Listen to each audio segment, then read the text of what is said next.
分享大家准时收看福喜来的节目，我是综艺群阿群妹。今日节目顶多爱同大家分享嘛，该喏。同大家讲一下阿群妹我从小就同好唱歌的，我应该睇到嘅，我开始讲话的时间，我就开始啲嘅唱歌的，哼哼唱唱啊，动到歌的我就动喜欢唱。鼓手音乐对我来讲係动重要的事情。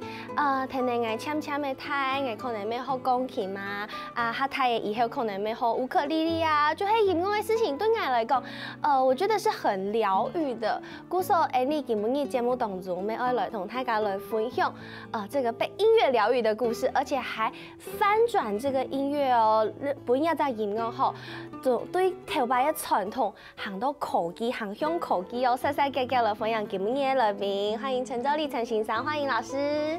大家好，我係陳周麗，今日同分享來分享我的故事。真嘅，我同大家來分享我的故事，真的是分享你的故事吼。為什麼會這樣說呢？因為老師啊，亞拜，有一門我都很特別哦，它叫做科技玩翻潮音樂的課程，是很特別，用科技來玩音樂，到底是要怎麼玩？你知道嗎？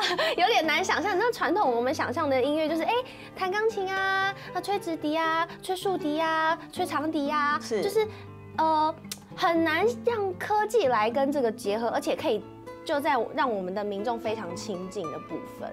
對，因為通常一般人可能覺得說，想要玩音樂，可能就是要透過樂器。對。那這個課程的用意就是讓一些沒有機會接觸樂器的一般民眾，他可以透過電腦，然後讓他可以感受到不同音樂結合呈現出來的效果。對，所以是教一般的民眾用電腦就做得來做音樂。是。那這一次怎麼會有這個機會，就是可以主辦單位怎麼會邀請到老師，然後來教這一門課？因為我覺得好像這個感覺是很專業的人在做的，並不是感覺可以讓一般民眾來參與的。對，其實它這個科技本來是運用在像電視配樂或電影配樂，但是我們覺得，因為現在科技的方便，所以其實它可以讓沒有機會認識樂器或接觸樂器的民眾，他也可以透過電腦，然後就來了解一些音樂的製作。所以我們的那個培訓中心其實是有開設給一般人的科技音樂的課程。那主辦單位好像就是在 FB 有看到我們的課程宣傳，對，所以他就跟我們聯繫。哇，所以其實是主動找陳老師來做這樣子的課程的一個配合。對，那我們也覺得推廣音樂其實一直是我們想要做的，所以我們就非常樂意，就這個活動就成了。不過我還懂熊二弟，就是你看我們一般民眾啊，可能就是對於音樂可能最多就是喜歡哼哼唱唱。假設我真的沒有音樂的基礎，那我來參加這個課程，這個課程可以讓我學到什麼？就比如說我最後可能會有個 ending 的成品，那這個成品可能會是什麼樣的東西？我們會教民眾就是先學會這個軟體的操作，那軟體操作之後呢，我們會讓他試做自己的手機鈴聲。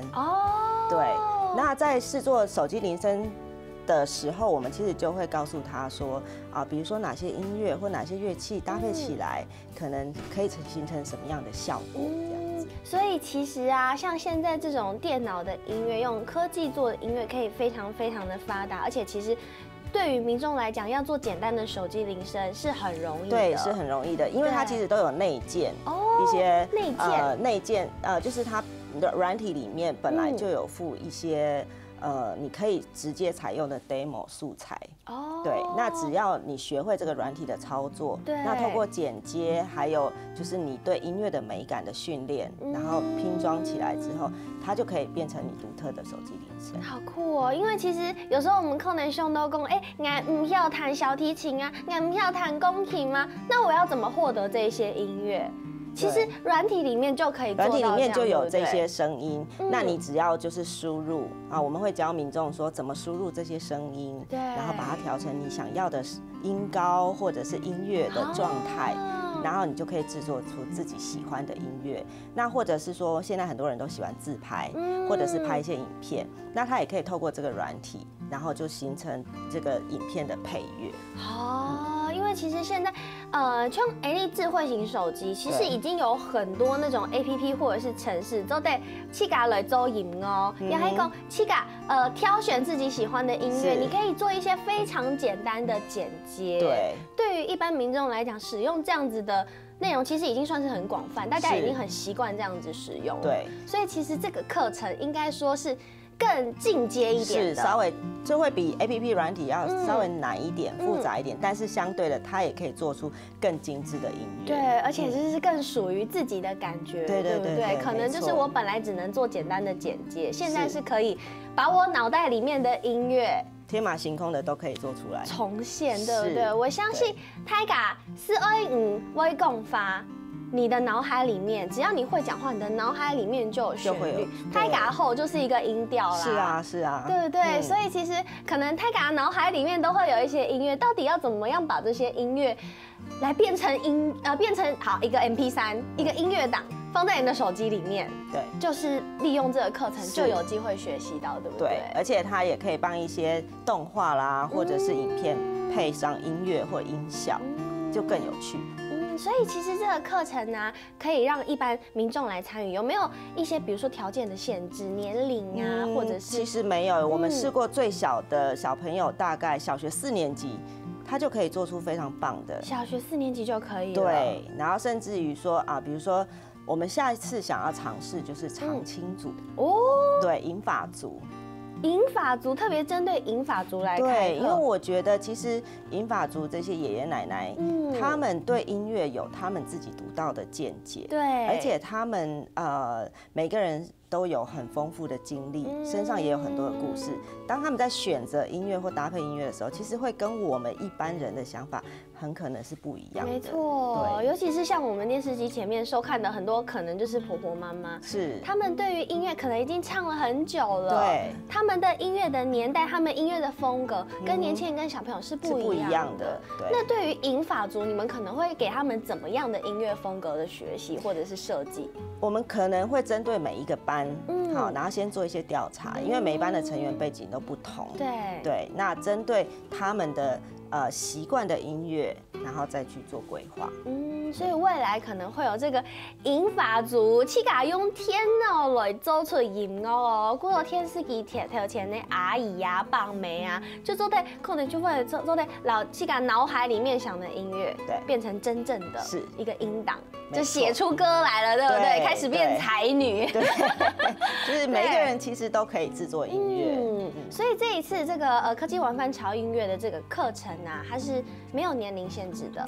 其实有，因为刚开始的时候，我们还是希望说，先让可能15岁到30岁的朋友就这一次试试看，对，就这一次，因为它的时间其实很短，它只能粗略的介绍，对。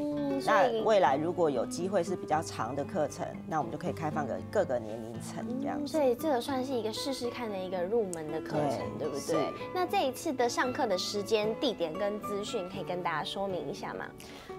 可以啊，就是在客家图书中心，然后在6月17号的早上10点到12点。哦，就2个小时的时间。对，我们会先做介绍，然后让大家知道说，学会这样的软体，大家可以做到什么样的事情。哇！但是你知道，感觉你知道好音哦，其实会花多少钱？阿 Q 我爱头摆的好钢琴的时间，你爸爸唔抵花几多钱呢？我的钢琴学费上。是。那所以像这种，感觉是很进阶的课程。这样子的话，报名需要费用吗？以这一次来讲，我们是免费的，是免费的，提供大家有机会了解这个软体，了解这个课程。哇，太棒了！所以呢，不是钱，又做得来，谈看啊，真的要用用口机做出正经的音哦。那这个报名的方式要怎么报名？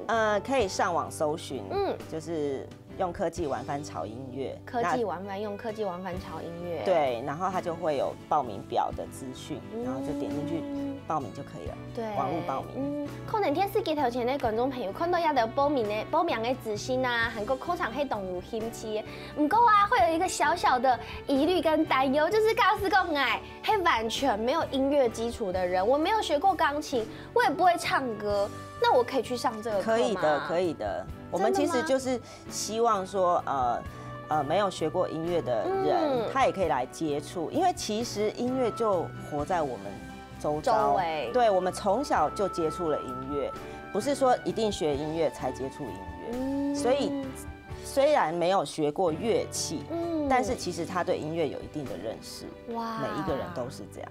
鼓手啊，音乐。就伫下你的生活当中，唔係講真人要調試以後刻意去學，其實音樂就在我們的生命當中。鼓手馮陽大家有閒的時間有興趣就做得去報名哦，用科技玩翻潮音樂。好，我先休息一下，等下再過來談陳老師的故事。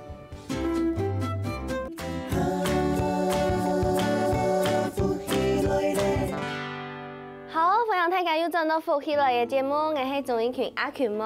今日嘅節目當中啊，有請到陳州立陳先生，我同大家來分享安樣用科技來教音樂，還個分享佢自家嘅音樂故事吼。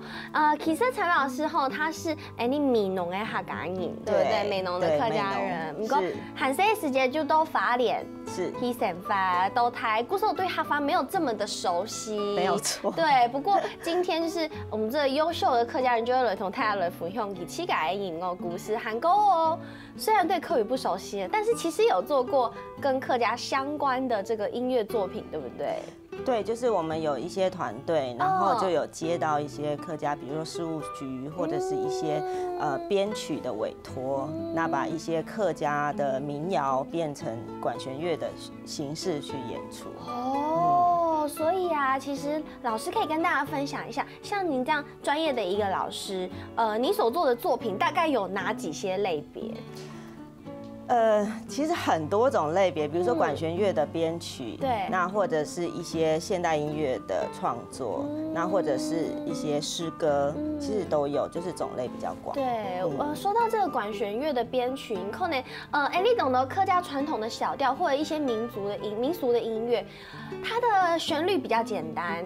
它的音可能也沒有那麼多個，可能比如說像客家山歌就是拉哆咪，對，這三個音來組成一首歌曲。是，那這樣子的一首歌曲，感覺起來它很簡單、很單純，但是你卻要把它編成一個整個管弦樂團的編制。是，所以就是要靠功力跟經驗。對，然後就是要想辦法保持住客家原有的韻味，但是又要搭配管弦樂每一個樂器它獨特的音質或者是搭配上的適合性，所以其實是不容易。這是一個很浩大的工程，你知道，可能本來就是一支二胡，再加上那個鑼鼓，然後你要把它弄成20人、40人甚至70人編制的管弦樂團。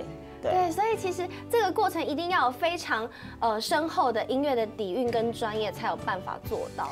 就是希望能夠完整呈現客家本來的風味，但是又不要說因為變成了管弦樂團就變成西方的東西。對，這是我們一直要很小心去拿捏的。所以我很好奇的點是，老師你是在花蓮長大，是花蓮一般我們對於花蓮的音樂教育，我其實有一點疑惑，就是在花蓮學習音樂，你要有到最後可以學習到這麼豐富的音樂底子、音樂專業，是因為您大學的時候是念音樂系嘛？是。但是其實很多念音樂系的這些專業的同學們，他們在念音樂系之前已經接受過非常非常多年的專業的音樂訓練，所以我想要請問一下老師，你在花蓮的時候是如何接受這些音樂訓練的？其實我很感謝我的乾媽，因為我的乾媽她就是師大音樂系畢業之後就在花蓮服務，那所以我一直跟她學到了國三。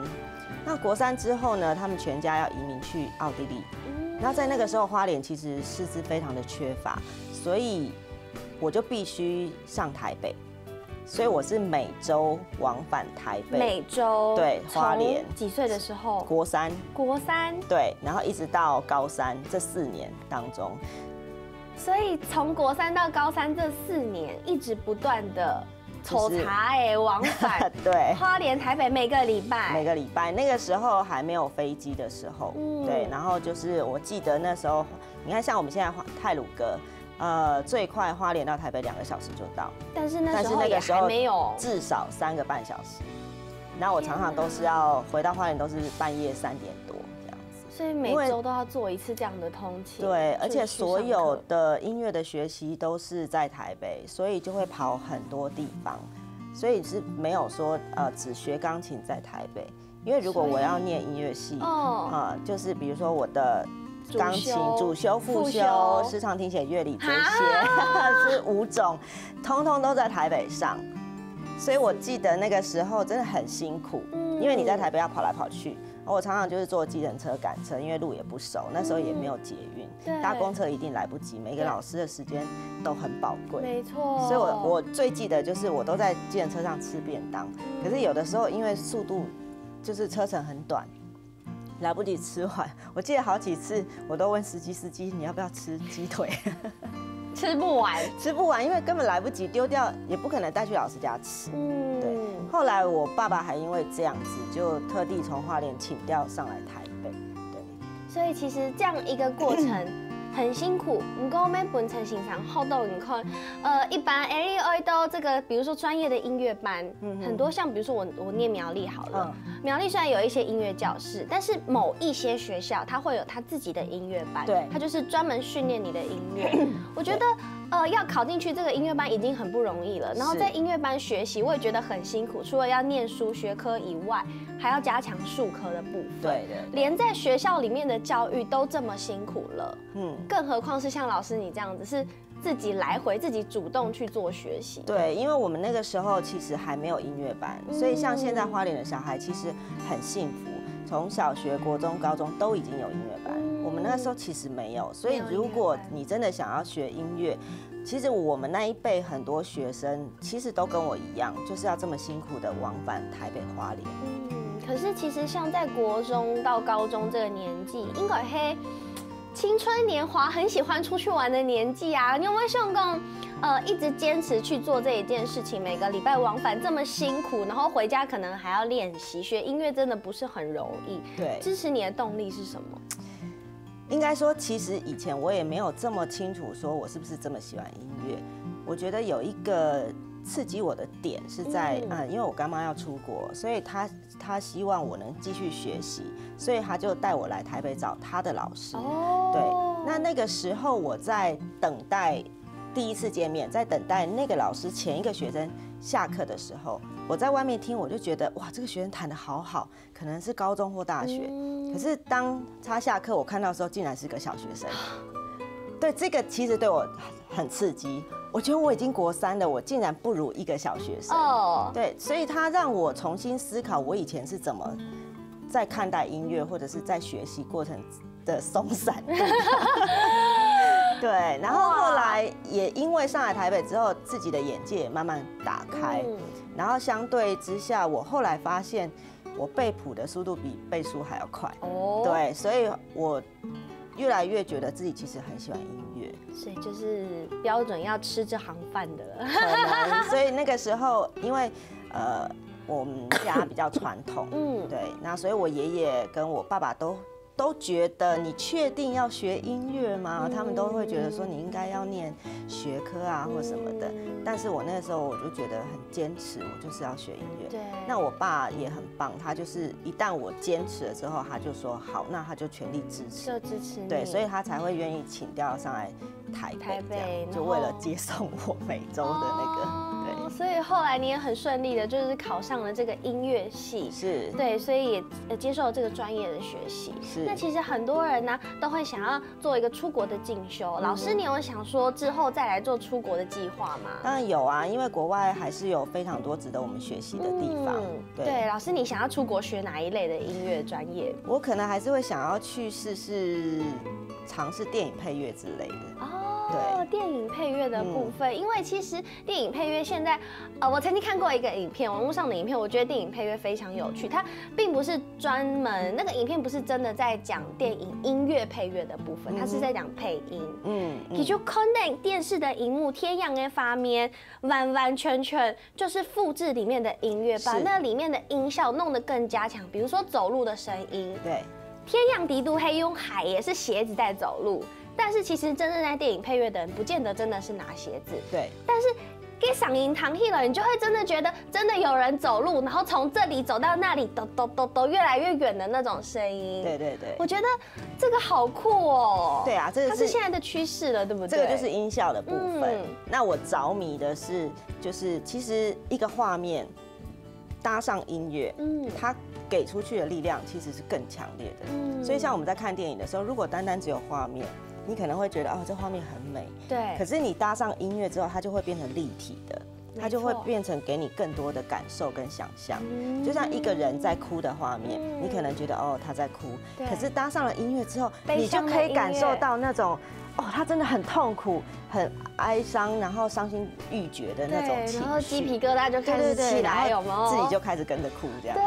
对，所以其实就会引到懂神奇的地方，可能观众朋友没有真的这么觉得，就是音乐对于影片的重要性。但是我觉得各位观众朋友只要认真去体会，大家都可以有这种感受，对不对？可以，如果大家想体会的话，就把电视关无声，电视关无声就瞬间变得没 feel， 有吗？就像我看鬼片的时候，我会把音乐关掉，你就会觉得没那么恐怖。对，所以很多气氛都是音乐先铺陈。你看影片其实没有东西，可是它那个可怕的音乐、悬疑的音乐出来的时候，你会先做好预备，因为音乐已经给你 information。没错，所以其实就会引用对你从成班当中，其實喺當中也有韓國幾個係當專業嘅哦。先休息一下，等下再過來同大家分享陳老師嘅影貓故事哦。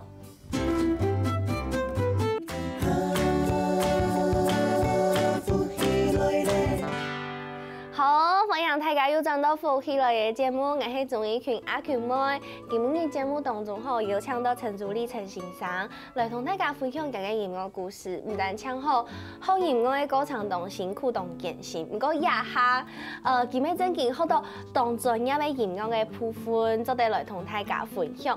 唔過我也下就會想來問啊，陳老師，就是現在很多爸爸媽媽都希望小朋友贏在起跑點。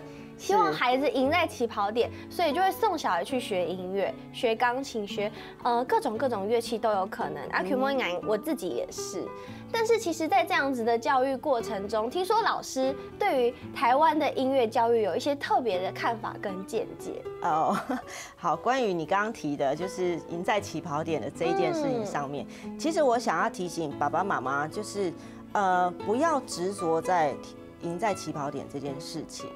學樂器其實不一定要很早開始，但是學音樂可以很早就開始。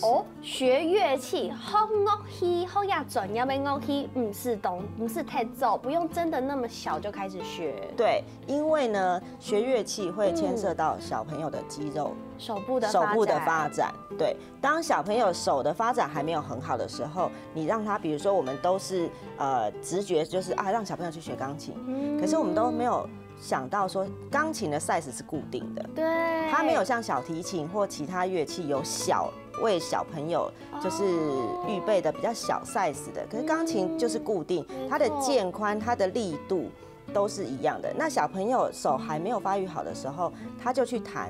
小朋友很單純，他為了想要彈出聲音，他一定會用盡他所有的方式。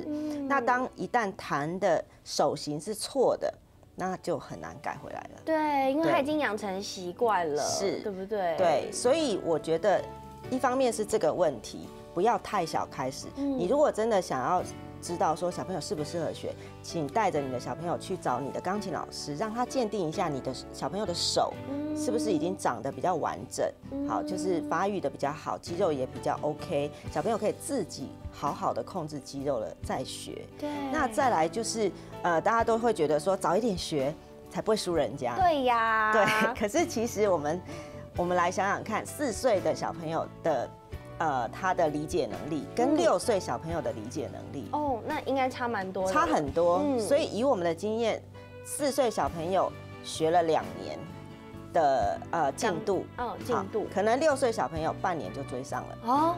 所以4岁小朋友的爸爸妈妈多花了很多钱，对，多花了很多学费。我直接考虑到很现实面，有没有？可是应该是这样说，我们也不排除4岁有小天才出现，就是说4岁也有小朋友是真的，就是他一切状况都很 OK 的时候，他早学了，所以他的进度或者是他的那个表现会非常的好。可是一般来讲，就是如果你只是想要让小孩好好接触，而且重点是可以一直喜欢的话，对，真的不用执着于很早就学乐器，对，因为你6岁开始学，他的手的掌控是很 OK 的，比较完整，对，而且他的挫折感就会变低。因为他懂了嘛，对，可能我一下我可能1堂课我就可以学会1首歌，对，那以前我4岁学，我可能要花2堂课3堂，因为他又同时，其实我们还忽略一点，就是小朋友在弹琴的时候，他其实不是只有一个动作，他必须要眼睛先看谱，没错，然后把谱转化到头脑里面，然后告诉自己是什么音，然后再透过告诉自己的手哪一支要去压，然后再哪一个键，所以对他来讲是很繁复的过程，是复杂的，不是像我们大人觉得说就是这个音你就弹下去啊，其实不是这样。但是到了6岁7岁，小朋友的理解力和这个协调能力都越来越好的时候，对他们就会越来越简单。对，那如果说不要那么小就开始接触乐器的部分，跟音乐呢？如果我希望小朋友他很小的时候就开始对音乐有兴趣，或者是培养他们一些音乐的一些算是他们有兴趣想要做的事情，那如果这样，我应该怎么样的去培养？其实就是从听开始，听，对，就是你可以选择很多样、很多类型的音乐，让小朋友就是去听或者是去唱。你看，像我们在教音乐的时候，小朋友以钢琴来讲，小朋友点播率最高的都是给爱丽丝，他很想学给爱丽丝，或者是莫扎特的土耳其进行曲。为什么？因为他从小听到大，对，他很熟悉。所以如果我们把他未来想要接触的古典音乐，都让他在很早之前就先很熟悉。其实他在学的过程中会比较顺遂，而且会很期待，就是我终于要学这首歌了。对啊，因为他听过啊，所以他觉得很熟悉，不是一直弹陌生的歌。那其实因为老师其实教音乐也教了很长的时间了，可以跟大家分享，你觉得比如说台湾的音乐教育跟国外的音乐教育有什么样的不同？其实坦白说，我以前也是很严肃的音乐老师，然后我就认为说我在教钢琴，我就是很认真的让小朋友就是一整堂课就一直在弹钢琴。对。后来我发现这样的形式其实不是太正确，因为到最后我们会把学生教成一个很会操作乐器的演奏者。对，就是谱来我会弹，对，没有谱就不会弹。对，我就有这个毛病啊，但是我没有很会弹呐，谱来也没有很会弹，但是就是我没有谱，我真的不知道我可以拿眼前这一台10几万的钢琴怎么办，你知道吗？对，就是你学了这么久，你却没有办法放心的去玩。对，那像我们，你看我们学画画，你学了之后，今天老师说来画一棵树。每一个人都可以画出他想象中的树，可能用色不同，或者树的表达方式不同。但是我们学了10年的音乐之后，今天如果老师或者是你的朋友说，哎，今天很开心，你可不可以弹一段开心的音乐？我们好像就没有办法，要不然你就要一直去思索说，哎，那我以前学过什么歌，听起来比较像，然后就开始在思考，到底哪一个旋律是开心的旋律？C 大调哪几个？就想不到，然后就开始很慌张。对，音乐似乎对于台湾很多小朋友来讲是有点压力的，是因为都一直被要求，就是你要弹的跟谱上一样，但这没有什么错，只是我们忽略了给小孩一个自由的空间，让他去就是运用他所学会的。那因为我后来有机会也接触了很多国外的教材，我就发现国外的教材它多了很多引导式的部分，它会引导小朋友去思考和去感受、体验音乐。对，但最重要是探索。对，小朋友可以去探索他想要的声音。所以其实很多国外的音乐家，也都是靠在键盘上玩啊、探索啊，然后所以才形成了他现在很有名的作品。对，而且老师听说还开了一个叫做音乐排毒餐的课程，韩国这个课程呢，不是给学音乐的小朋友上哦，是给教音乐的老师上。对，就是因为我们以前都是老师怎么教我们，我们就怎么教下一代。可是在这个过程当中，其实有很多音乐教学的毒素和僵化的体制在里面。对。但如果没有改变，它就会像那个毒素，就像传家宝一样，一代传一代，一代传一代，这样一直下去。那我觉得到最后面，小朋友一定都没有办法感受到音乐的乐趣。没错。对，所以那个音乐排毒教学法，其实就是在讲我们音乐教学里面可能碰到的。可以调整的状况，然后从我们音乐老师开始调整，那音乐老师调整了之后呢，才有办法改变下一代的学习。对，所以我觉得老师你应该从小时候也是在这样子传统的音乐学习环境下，对不对？在这样子的环境下学习，然后渐渐的自己开始探索，自己开始学习，然后自己发现自己的专业就是决定要往音乐领域这个方向前进。对。但是回头又回来看看整个音乐教育的体制上面是不是有什么可以更好的，可以让我们下一代更好的，然后甚至你看现在也用科技来玩音乐。是。对，所以其实这整个过程，我觉得老师你的整个人生的生命都奉献在音乐上，尤其是把这个科技融入传统的音乐部分。当你发现传统的音乐跟乐器进入科技化的时代的时候，你有没有觉得有一点冲击？我觉得我碰到的冲击是说，因为我本身也是学作曲的，所以我们以前创作只要用纸笔。好，然后就是写错了就修改啊，或者怎么样都 OK。但是变成科技的时候，我们以前看五线谱，可是用电脑创作的时候，你看的是轨道的谱，你完全看不到五线谱。对，所以在这个转换过程中会有一点比较不适应。